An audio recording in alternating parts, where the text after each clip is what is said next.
മണി വളരെ മോശമായ അവസ്ഥയിലേക്ക് പോകുന്നു. നമുക്ക് സുഹൃത്തുക്കൾക്ക് എന്ത് ചെയ്യാൻ പറ്റും എന്ന് ചർച്ച ചെയ്തിട്ടില്ലേ എന്നാണ് ഞാൻ ചോദിച്ചത്. കലാപമണിക്ക് അസുഖമുള്ളത് കൊളസ്ട്രോളും ഷുഗർ ആണെന്നാണ് ഞങ്ങളുടെ ധാരണ. അതിനുള്ള മരുന്നാണ് കൊടുത്തുകൊണ്ടിരിക്കുന്നതാണ് ഞങ്ങൾ. എനിക്കറിയില്ല, ഞാൻ മരിച്ചതിന് ശേഷമാണ് അത് അറിയുന്ന ആൾക്കാർ നമ്മളോട് പറഞ്ഞിട്ടില്ല. നമ്മളില്ല ആ സമയത്ത്. അങ്ങനെ ഉണ്ടെന്നുണ്ടെങ്കിൽ നമ്മൾ അതിൻ്റെതായ പ്രതിവിധി നമ്മൾ ചെയ്യുമായിരുന്നു. അല്ല, മറിച്ചൊരു സംബന്ധിച്ചല്ലേ, കലാഭവമണിക്ക് സ്വന്തം അസുഖം മറ്റുള്ളവരോട് പറയുന്നത് ഇഷ്ടമല്ല.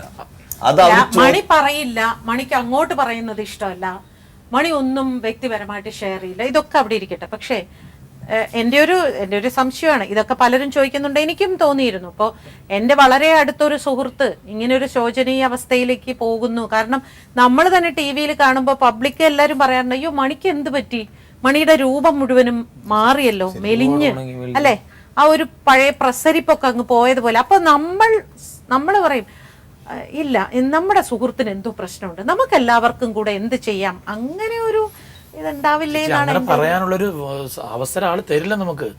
എന്താ വന്നേ, എന്റെ കാര്യം പറഞ്ഞ വിട്ടോ മതി അങ്ങനെ പറഞ്ഞു ഓടിക്കും നമ്മൾ. ആ തലേ ദിവസം ഇപ്പൊ ഈ മരിക്കുന്നതിന്റെ അന്ന് തന്നെ ഹോസ്പിറ്റലിൽ പോവാൻ നിർബന്ധിച്ചിട്ടും ആള് സമ്മതിച്ചില്ല.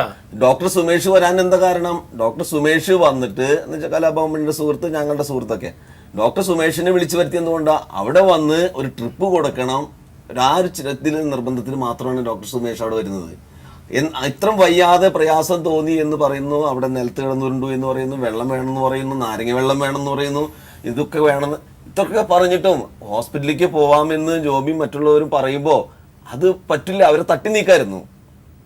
കാരണം കലാഭവമണിയുടെ ആരോഗ്യം എന്ന് പറഞ്ഞാൽ ജോബി കൂടെ ഉണ്ടായിരുന്നു, ജോബിനെ വിളിച്ചു വരുത്തി 10 ആള് പിടിച്ച കലാഭവമണി. ആരാ വിളിച്ചു വരുത്തിയത്? ജോബി മണി തന്നെ? അതോ അവരുടെ കൂടെ 2 പേരുണ്ടായിരുന്നു. അരുൺ ആരാണ്? അരുൺ മണിച്ചേട്ടന്റെ കൂടെ മണിച്ചേട്ടന്റെ സാധനങ്ങളൊക്കെ എടുത്തു കൊടുക്കാൻ അസിസ്റ്റന്റ് ആയിട്ട് വർഷങ്ങളായിട്ടുള്ള ഒരാണ്. അവരാണ് ലാസ്റ്റ്. ഈ ആരോപണങ്ങളിൽ ജയനുണ്ടോ? ഇല്ല, ഞാനില്ല. 2 ജയമാരില്ല. വന്നോളൂ, ഇത് കഴിയുമ്പോ രാമകൃഷ്ണൻ കൊടുത്തോളും കേസ്. അല്ല, എനിക്ക് അങ്ങനെ ഭയമൊന്നുമില്ല. കാരണം 18 കേസ് എന്റെ പേരിലുള്ളതാ. 18 പോലീസ് കേസ് ഉണ്ട്, എനിക്ക് ജയിലിൽ കിടന്നിട്ടുണ്ട്. അതുകൊണ്ട് ആരോപണങ്ങൾക്കൊന്നും നമുക്ക് ഒരു ഭയം സോഷ്യൽ സർവീസുമായി ബന്ധപ്പെട്ടിട്ട് തന്നെയാണ്. കാരണം എനിക്കൊരു വിഷമം ഉണ്ടായിരുന്നു. കുറെ നിരപരാധികളുടെ പേരിൽ അനാവശ്യമായിട്ടുള്ള ആരോപണങ്ങൾ അടിച്ചേൽപ്പിച്ച് അവര് രാവിലെ മുതൽ ഞാൻ അനുഭവിച്ചിട്ടുള്ളതാ. കോടതിയും വരാന്തിയും രാവിലെ മുതൽ വൈകിട്ട് വരെ ഇരിക്കുക, പോലീസ് സ്റ്റേഷനിൽ ഇരിക്കുക. ഒരു സുഖമുള്ള ഏർപ്പാടൊന്നുമല്ല. കാരണം ഇവരൊക്കെ അന്നത്തെ ജീവിതവുമായിട്ട് മുന്നോട്ട് പോകുന്നവരാ. ഇവരെ രാവിലെ മുതൽ ഒരു വ്യക്തി പറയുന്ന അനുസരിച്ച് എല്ലാവരും, അതും കേരളത്തിലെ ഏറ്റവും പ്രഗത്ഭനായ DYSP ആണ് സുദർശൻ സാറ്. സാറൊന്നും ആര് പറഞ്ഞാലും കേൾക്കുന്ന വ്യക്തി ടീമിനെയാണ് വെല്ലുവിളിക്കുന്നത്. കാരണം ഈ സുദർശൻ സാറൊക്കെ എന്ന് പറഞ്ഞാൽ അവര് എല്ലാം A to Z അളന്നിട്ട് ചോദിക്കുന്ന ഒരാളൊന്നുമല്ല. നമ്മൾ നടുക്കങ്ങിരുന്നിട്ട് 15 പേരിരുന്ന ചോദിക്കുന്നത്, പടപെടാന്ന് ചോദ്യം വരുന്നത്. ആലോചിക്കാൻ ഒരു സമയം കിട്ടില്ല. അതോ അങ്ങനത്തെ ടീമാണ്. ആ സമയത്ത് രാമകൃഷ്ണൻ പുറത്തൂടെ മണിച്ചേട്ടന്റെ ഇത്രയും കാലം അവൻ ആ വണ്ടിക്കകത്ത് കയറിയിട്ടില്ല. രാമകൃഷ്ണൻ പജീറോ XUV സ്വന്തം ചേട്ടന്റെ വണ്ടിയാണ് എടുത്തോണ്ട് പോകട്ടെ, നമുക്ക് ഒരു കുഴപ്പമില്ല. ഇത്രയും ജീവിച്ചിരുന്ന കാലത്ത് മണിച്ചേട്ടനെ വണ്ടിക്കകത്തൊന്നും കയറ്റിയിട്ടില്ല അവന്. ഞങ്ങൾക്ക് നന്നായിട്ട് അറിയാം. എന്നിട്ട് അവൻ സ്റ്റേഷന്റെ ഫ്രണ്ടിൽ കൂടെ എങ്ങനെ പോവാണ് അതിലത്ത് മണിച്ചേട്ടൻ ഇരിക്കുന്നതല്ലേ, പുറകിൽ ഒരു 10 പേര് വേറെ. മണിച്ചേട്ടൻ്റെ കൂടെ ഉണ്ടാവില്ല എപ്പോഴും ഒരു 3-4 പേര് എന്ന് പറഞ്ഞ പോലെ അവൻ ഫ്രണ്ടിൽ ഇരുന്നിട്ട് ഇങ്ങനെ നോക്കുകയാണ്. ആരൊക്കെ ഇന്ന്, ഓ ജിൻഡുണ്ടല്ലേ, മറ്റവനുണ്ടല്ലോ, അങ്ങനെ പോകും. പോലീസുകാരെ ഞങ്ങളെ കാണിച്ചു തന്നിട്ട് അവൻ പോണണ്ടാ, നിങ്ങൾ ആരൊക്കെ ഇന്ന് കൊണ്ടുവന്നു അറിയാൻ വേണ്ടിട്ടാ. നിങ്ങൾ എന്താണ് ചെയ്യാൻ പോകുന്നത് ഇനി? ഞങ്ങൾ ചെയ്ത് തുടങ്ങിയല്ലോ, അതാണല്ലോ ഇവിടെ വന്ന ഫസ്റ്റ്. അല്ല, അവൻ പറയുന്നതിന് കറക്റ്റായിട്ട് നമ്മൾ മറുപടി കൊടുത്തിരിക്കും. ഏതറ്റം വരെ പോയാലും ഞാൻ ചെയ്തിരിക്കും. അതെ, കാരണം ഇത്രയും നമ്മുടെ നിരപരാധിത്വം നമുക്ക് തെളിയിച്ചു പറ്റും. നമ്മൾ ആകെ ചെയ്തെന്ന് വെച്ചാൽ മണിച്ചേട്ടനോട് ജോലി ചെയ്തു. അതിന് കൃത്യമായ ശമ്പളം മണിച്ചേട്ടൻ തന്നിട്ടുണ്ട്. 1 രൂപ പോലും നമുക്ക് കുറവ് വന്നിട്ടില്ല. ശമ്പളമല്ലാതെ 1 രൂപ കൈവായ്പ പോലും ഞാൻ വാങ്ങിച്ചിട്ടില്ല. അല്ല, ഇനിയിപ്പോ നിങ്ങളുടെ പേരിൽ അങ്ങനെ ഒരു സാമ്പത്തിക ആരോപണം ഉണ്ടെങ്കിൽ കൂടി നിങ്ങളുടെ അക്കൗണ്ട്, നിങ്ങളുടെ സ്വത്ത് വിവരം മനസ്സിലാക്കാവുന്നല്ലേ ഉള്ളൂ. നിങ്ങളെ ബന്ധുക്കളുടെ പേരിലാണെങ്കിൽ തന്നെ അവരുടെ ഒക്കെ അക്കൗണ്ട് എല്ലാം കൊണ്ടുകൊടുത്തിട്ടുണ്ട്. നമ്മളെല്ലാം ഓൾറെഡി സ്റ്റേഷൻ എല്ലാം കൊടുത്തു കഴിഞ്ഞു. 10 മിനിറ്റ് എന്നെ സുദർശൻ സാറ് ചോദ്യം ചെയ്തുള്ളൂ. 1.5 വർഷം ഇല്ലാന്ന് പറഞ്ഞപ്പോ തന്നെ ഇനിയിപ്പോ നിന്നോട് ഇപ്പൊ എന്ത് ചോദിക്കാനാ, അങ്ങനെയാണ് എന്നോട് പറഞ്ഞത്. എന്നെ 3-4 പറയാണ്ടെങ്കിൽ മൊഴി കൊടുത്തോളാന്ന് പറഞ്ഞു. ഞാൻ പറഞ്ഞു എനിക്ക് ഒരുപാട് കാര്യങ്ങൾ പറയാണ്ടെങ്കിൽ 1.5 വർഷം ഉണ്ടായ കാര്യങ്ങളൊക്കെ ഞാൻ പറഞ്ഞോളാം. എന്നെ 3-4 പ്രാവശ്യം വിളിച്ചിട്ട് ആദ്യം പ്രോഗ്രാമിനെ കുറിച്ച് ഫുൾ എടുത്തു, പിന്നെ മണിച്ചേട്ടനുള്ള ബന്ധം, പിന്നെ കണക്ക് കാര്യങ്ങൾ അതെല്ലാം കറക്റ്റായിട്ട് കൊണ്ടു കൊടുത്തുമ്പോൾ അവർക്ക് ഓക്കെയാണ്. ഭയമുണ്ടായിരുന്നു ചോദ്യത്തിന്? അല്ല, നമ്മളൊരു തെറ്റും ചെയ്യാത്തടത്തോളം കാലം നമുക്ക് ഭയത്തിന്റെ ആവശ്യമില്ല. അതുകൊണ്ടല്ലേ ഇവിടെ വന്നിരിക്കുന്നത്. രാമകൃഷ്ണനും രഞ്ജിത്ത് എന്ന് പറഞ്ഞ ആളും എന്നെ ഫോണിൽ വിളിച്ച് പറഞ്ഞിരിക്കുന്ന കാര്യങ്ങൾ എനിക്ക് വ്യക്തമായിട്ട് അറിയാം. അത് ഞാൻ അവരെ കേൾപ്പിച്ചു കൊടുത്തിട്ടുണ്ട്. അവരെന്നോട് കേസ് കൊടുക്കാനാണ് പറഞ്ഞിരിക്കുന്നത്. പക്ഷെ നമ്മൾ കേസ് കൊടുത്ത് ഇനി അതിന്റെ പുറകിന് വേണ്ടാന്ന് വിചാരിച്ചിട്ടാണ്. രാമകൃഷ്ണൻ ആയതുകൊണ്ട് നമ്മൾ വെറുതെ വിട്ടതാണ്. ഇനി അതുകൊണ്ടാണ് ഇനിയും വീണ്ടും ഇതുപോലുള്ള ആരോപണങ്ങൾ വരുമ്പോൾ നമ്മൾ പ്രതികരിച്ചു തുടങ്ങുകയാണ്. രാമകൃഷ്ണനോട് പറഞ്ഞു കഴിഞ്ഞാൽ ഈ ഇരിക്കുന്നവരൊക്കെ ഞെട്ടിപ്പോവും. അവനെക്കുറിച്ച് അവൻ ചെയ്തു കൂട്ടിയ കാര്യങ്ങൾ പറഞ്ഞാൽ നമ്മളതൊക്കെ ഒളിച്ചു വെച്ചേക്കാണ്. എന്തിനാ വെറുതെ നാണങ്ങൾ? മണിച്ചേട്ടന്റെ പേരാണ് അവിടെ പോകുന്നത്. എന്താണ് അത് പറയണം. അല്ല, അത്രയും മോശമായ കാര്യങ്ങൾ ചെയ്തിട്ടുണ്ട്. അതുകൊണ്ട് ഒരുപാട് കാര്യങ്ങൾ പറഞ്ഞിട്ടുണ്ട്. ഒരു സംഭവം പ്രത്യേകിച്ച് പറയാം. കലാഭവൻ മണി മരിച്ച് ആ ചിത അടങ്ങുന്നത് വരെ കലാഭവൻ മണിയെ കുറിച്ച് ജനങ്ങളുടെ മനസ്സിൽ വലിയൊരു ആരാധനയും ബഹുമാനവും എല്ലാം ഉണ്ടായിരുന്നു. നിസ്സാര കാര്യങ്ങൾക്ക് കലാഭവൻ മണി ഇന്ന് പല രീതിയിലും പല ഭാഗങ്ങളിലും മോശമായി ചിത്രീകരിക്കപ്പെട്ട ഒരു അവസ്ഥയിലേക്ക് എത്തിച്ചത് ആരാണെന്ന് ഞാൻ പറയുന്നില്ല, മാഡത്തിന് പറയാം. തീർച്ചയായും സമൂഹം പറയുന്നതും അത് തന്നെയാണ്. എന്തൊരു ജീവിതമായിരുന്നു ഈ മനുഷ്യന്റെ എന്നുള്ളൊരു ലെവലിലേക്ക് നമ്മൾ ഈ ചർച്ചകൾ പലപ്പോഴും കൊണ്ടുപോവുകയാണ് അല്ലെ, അനാവശ്യമായിട്ടുള്ള ആരോപണങ്ങളും. ഈ ആരോപണം അതോ ഏറ്റവും ഇതെന്ന് വെച്ച് കഴിഞ്ഞാൽ ഈ ഓൺലൈനിലെ പത്രങ്ങളുണ്ട്. ദയവ് ചെയ്ത് അവർ കാണുന്നുണ്ടെങ്കിൽ നിങ്ങൾ അതിന്റെ സത്യാവസ്ഥ അറിഞ്ഞിട്ട് എഴുത്. രാമകൃഷ്ണൻ പറഞ്ഞ മാത്രം എഴുതാതെ ഞങ്ങളെ കൂടെ വിളിച്ചു വയ്ക്കുക. ഞങ്ങളുടെ പേര് പറയുമ്പോൾ ഞങ്ങളെ കൂടെ വിളിച്ചു വയ്ക്കുക. എന്നിട്ട് നിങ്ങൾ എഴുതിക്കോ, ഒരു കുഴപ്പമില്ല. വെറുതെ നിങ്ങൾ എഴുതി വിടുകയാണ്. നമ്മുടെ വീട്ടിലും അമ്മയും പെങ്ങളും ഭാര്യയും ഒക്കെ ഉണ്ട്. അവരിത് വായിക്കില്ലേ? നമുക്കും ജീവിക്കണ്ടേ? നിങ്ങൾക്ക് എന്തായിരിക്കും മണിയുടെ അന്നത്തെ ഒരു മരണത്തിന് കാരണം എന്ന് ഊഹിക്കുന്നുണ്ടോ? എന്തെങ്കിലും ലിവർ സിറോസിസ് എന്താ ജിൻഡോ ഇങ്ങനെ ഞാനത് ഊഹിക്കുന്നുണ്ടോന്ന് ചോദിച്ചപ്പോ എങ്ങനെ അത് ഊഹിക്കുക? ഞാൻ മണിച്ചേട്ടൻ എപ്പോഴും ലാസ്റ്റ് പ്രോഗ്രാം വരെ അത്ര പയറുപോലെ നിന്ന ഒരാള് പെട്ടെന്നൊരു നിമിഷം, കാരണം മണിച്ചേട്ടന് കാലുവേദന എന്ന് പറയുന്നു, വേദന ഉണ്ടെന്ന് പറയുന്നു, നമ്മൾ പറയുന്നു മണിച്ചേട്ടൻ അത് കാണിക്കാം, ഓപ്പറേഷൻ ചെയ്യാം, ഒന്നും വേണ്ടെന്ന് പറയുന്നു. ആള് ഫുഡ് കഴിക്കുന്നു, നമ്മളങ്ങനെ കാണുന്നത്. പെട്ടെന്നൊരു നിമിഷമാണ് ആശുപത്രി കൊണ്ടുപോയി കേൾക്കുന്നത്. അവിടെയാണ് നമ്മളൊക്കെ ആകെ എന്ത് പറ്റി. ഞാൻ ആ സമയത്ത് ഇവിടെ ഇല്ലാതാനും, ഞാൻ കണ്ണൂരാണ് ഉള്ളത്. എന്നെ വെളുപ്പിനെയാണ് വിളിച്ച് ജോബി ചേട്ടനെ വിളിച്ച് പറഞ്ഞു, എടാ അങ്ങനെ ആശുപത്രി കൊണ്ടുപോയേക്കാണ്. ഞാൻ എന്ത് പറ്റിയേ? അവല്ല ഇങ്ങനെ ഒരു സീരിയസ് ആയിട്ടുണ്ട്, സീരിയസ് ആണെന്നാണ് പറയുന്നത്, പെട്ടെന്ന് വരാൻ പറഞ്ഞു. ഞാൻ പറഞ്ഞു ഞാൻ കണ്ണൂരാണ് ഉള്ളത്, ഞാൻ വൈകുന്നേരമാണ് എത്തിയത്. കാരണം നമ്മളൊരിക്കലും പ്രതീക്ഷിക്കുന്നില്ല. മണിച്ചേട്ടൻ എപ്പോഴും ഫോണിൽ നമ്മുടെ കൂടെ ഉണ്ട്. അതുകൊണ്ടാണ് ഒരു ആലോചന എന്ന് പറയുമ്പോൾ. ലിവർ സിറോസിസ് എന്ന് മാരകമായ അസുഖമുള്ള ഒരു വ്യക്തി ബീറ് വരെ കഴിക്കാൻ പാടില്ല. ഇപ്പോൾ നമ്മുടെ ഡയറക്ടറുടെ പേര് രാജേഷ് പിള്ള. കൊക്കക്കോള കഴിച്ചിട്ടാണ് അത് സാറ് മരിച്ചതെന്ന് ഞാൻ അറിഞ്ഞത്. അപ്പം നമ്മൾ കൺട്രോൾ ചെയ്യേണ്ട സമയങ്ങളുണ്ടായിരുന്നു. അതിന് വകവയ്ക്കാതെ കഴിച്ചപ്പോൾ എനിക്കൊന്നും പറ്റില്ല, ഇനിയിപ്പോൾ ലിവർ പോയാൽ ലിവർ മാറ്റി വയ്ക്കാം എന്നുള്ളൊരു ധാരണയ്ക്ക് ചിലപ്പോൾ വന്നിട്ടുണ്ടാവാം. അങ്ങനെയൊക്കെ ഒരു കോൺഫിഡൻസ് കൊണ്ടായിരിക്കും ആൾ എന്തെങ്കിലുമൊക്കെ ചെയ്തു പോയെന്നാണ് എനിക്കൊരു ധാരണ. അങ്ങനെ വരാനേ സാധ്യതയുള്ളൂ. അല്ലാതെ കൂടെ നിൽക്കുന്ന ഒരാളും ഒരിക്കലും ചെയ്യില്ല. ആ ജാഫർക്ക സാബു ചേട്ടൻ എന്നൊക്കെ പറഞ്ഞ് അവരൊക്കെ വന്ന് പെട്ടുപോയതാണ് അതിനകത്ത്. നമുക്കറിയാം മണിച്ചേട്ടന്, മാഡം അതിലെ ചാലക്കുടിയിൽ മണിച്ചേട്ടനായിട്ട് പരിചയം ഉണ്ടെങ്കിൽ ആ ചാലക്കുടി വഴി പാസ് ചെയ്യുമ്പോൾ ഒന്ന് വിളിച്ചു നോക്ക്. മാഡത്തെ അവിടെ ഒന്ന് കൂട്ടിക്കൊണ്ടു പോകും പടിയിലേക്ക്. അതുപോലെ സ്നേഹിക്കുന്ന ഒരാൾ എന്നെ പല പ്രാവശ്യം വിളിക്കാറുണ്ട്. ചാലക്കുടി കൂടെ കണ്ട മണിക്ക് ഒരുപാട് സുഹൃത്തുക്കളുണ്ട്.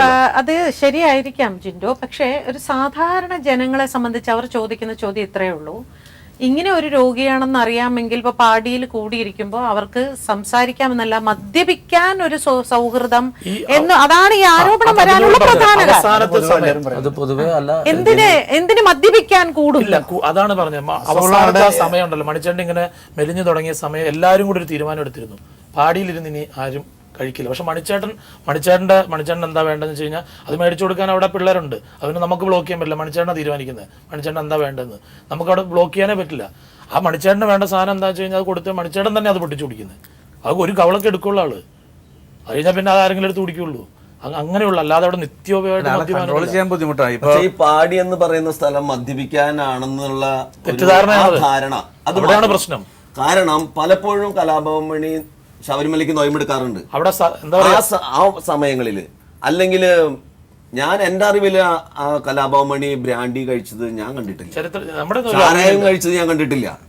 ബീറ് പൊട്ടിച്ചാൽ ഞാൻ കാണുന്നത് ഒരു ഗ്ലാസ് ഒരു കവള് കുടിച്ചാൽ അത് അവിടെ വെക്കും. ചിലപ്പോൾ ഇവിടെ നിൽക്കുന്നവർ ആരായിരിക്കാം, അവർ ചിലപ്പോൾ ബാക്കിയെടുത്ത് കഴിക്കും, വീണ്ടും പൊട്ടിക്കും. അല്ലാതെ ഒരു മുതുകുടിയനായിട്ട് കലാഭവൻ മണിനെ എന്റെ അനുഭവം വെച്ച്, കാരണം എല്ലാ സൺഡേയും ഏകദേശം ഒരു 1 hour 2 hour ഞാൻ അവിടെ ഉണ്ടാവാറുണ്ട്.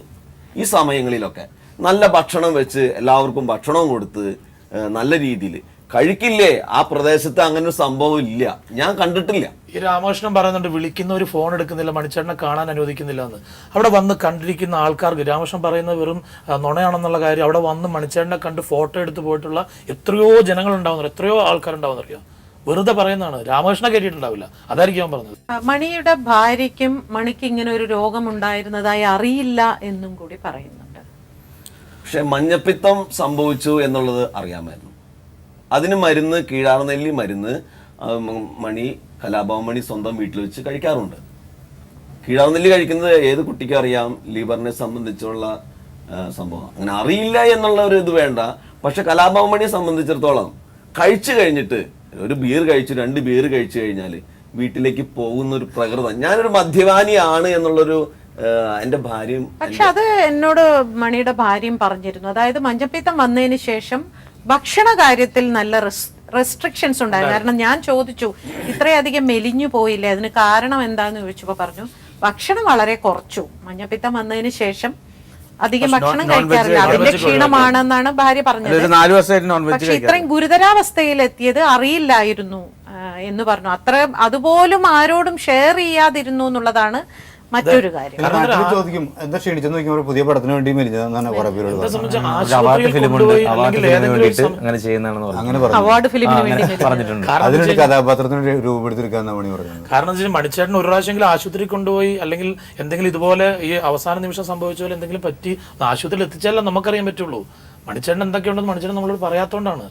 നമ്മളെപ്പോഴും ചോദിക്കും എന്താ പറ്റി മണിച്ചേട്ടൻ മേല് എന്തെങ്കിലും ഒരു കാര്യം ചോദിച്ചാൽ അന്നത്തെ ദിവസം നമ്മുടെ അരിപോക്കാം. നിങ്ങൾ കാണുന്ന സമൂഹം നിങ്ങളെ വല്ലാത്ത രീതിയിൽ ഞങ്ങളെ മാത്രമല്ല, ഇതിന്റെ പിന്നിലുള്ള ഒത്തിരി പേരുടെ പേരുകൾ രാമകൃഷ്ണൻ പറഞ്ഞിട്ടുണ്ട്. അവരൊക്കെ ശരിക്കും പറഞ്ഞാൽ അത് നേരത്തെ പറഞ്ഞ സാബുചേട്ടനും ജാഫ്രിക്ക അങ്ങനെയുള്ളവര്, പിന്നെ കൂടെ ജോലി ചെയ്ത അരുണും ബിബിനും മുരുകൻ എന്ന് പറഞ്ഞിട്ട് അവരാണ് ലാസ്റ്റ് ഇത് വന്നത്. അവര് എന്താ ചെയ്തതെന്ന് നമ്മളവിടെ ഇല്ല. അവര് എന്താണെന്ന് കഴിക്കാൻ കൊടുത്തത് അല്ലെങ്കിൽ എന്താണെന്ന് അവർ കഴിച്ചത് ഒന്നും നമുക്ക് അവർക്കേ അറിയത്തുള്ളൂ. നമ്മൾ അവരുടെ അടുത്ത് പിന്നെ സ്റ്റേഷനിലായതുകൊണ്ട് ചോദിക്കാൻ പറ്റിയിട്ടില്ല. അവരെപ്പോഴും കാണുമ്പോൾ നമ്മൾ ചോദിക്കും എന്താടാ എന്ന് സംഭവിച്ചത്. അത് പോലീസുകാർ പറഞ്ഞ് അവർക്കേ അറിയത്തുള്ളൂ, സ്റ്റേഷനിലുള്ള അധികാരികൾക്ക് അറിയത്തുള്ളൂ. നമ്മൾ ഇതുവരെ അവരെ നേരിട്ട് കിട്ടുമോ പിന്നെ കണ്ടിട്ടില്ല. പിന്നെ അവർ നമ്മളായിട്ട് ബന്ധപ്പെട്ടിട്ടില്ല. അവരവിടെ നിന്ന് പറഞ്ഞാൽ നമുക്കറിയാം എന്താണ് അവിടെ നിന്ന് സംഭവിച്ചതെന്ന്. ഇവർ പറയുന്നതാണ് നമുക്കും അറിയത്തുള്ളൂ. അതാണ് അതിൻ്റെ ഒരു ഏറ്റവും വലിയ കാരണം. ഒത്തിരി നിരപരാധികൾ ഇതിൻ്റെ അകത്ത് ഉണ്ടാവാം. അജിലിന്റെ ഈ പ്രസ്ഥാനത്തിന്റെ അവസ്ഥ ഇനി എന്താണ്? ഇപ്പം മരണപ്പെട്ടതിന് ശേഷം നമ്മുടെ അന്നദാനവും ഒക്കെ നമ്മൾ ശക്തിയായിട്ട് തന്നെയാണ് കൊണ്ടുപോകുന്നത്. അത് ഞങ്ങൾ മരിക്കുന്നോളം, കാരണം ഞാൻ മരിക്കുന്നോളം. അതുകൊണ്ട് ഇപ്പോൾ എൻ്റെ കൂടെ ഇപ്പോൾ ഒരുപാട് സ്ത്രീകൾ, അമ്മമാർ, അതേപോലെ എൻ്റെ കുറച്ച് അനുജന്മാർ, സുഹൃത്തുക്കൾ എല്ലാവരും ഇതിലോട്ട് വരുന്നുണ്ട്. അന്ന് ആ മനുഷ്യനോടുള്ള സ്നേഹത്തോടെ തന്നെയാണ് അന്നും ഇന്നും നിൽക്കുന്നത്. അല്ല ആ പേരിൽ തന്നെ തുടർന്നുകൊണ്ട് പോകും. അതിന് എന്തെല്ലാം വിഷയങ്ങൾ ഞങ്ങൾ വന്നാലും എല്ലാം നമ്മളതിന്, കാരണം എൻ്റെ മോക്ക് പേരിട്ടത് ചേട്ടനാണ്.